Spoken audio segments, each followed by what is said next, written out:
merong a certain group na pushing my son to be their candidates. Anong magagawa ko kung porsigido sila at nakita ko rin naman sa survey na talagang lumalaban yung anak ko. Kung ang tao talaga naghahanap na ng bagong leader, yung mga incumbent ngayon, delikado na yan. Threat ba sa inyo si Trillanes, Mayor? Sa totoo, siyempre, hanggat may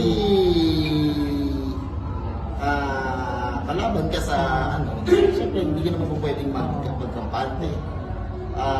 Hindi rin naman, siyempre, biro din yung dahil former na senator yun.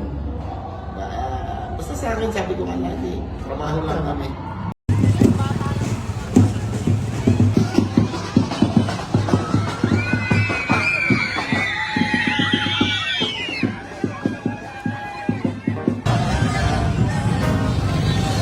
Ang pagbabago sa kalooban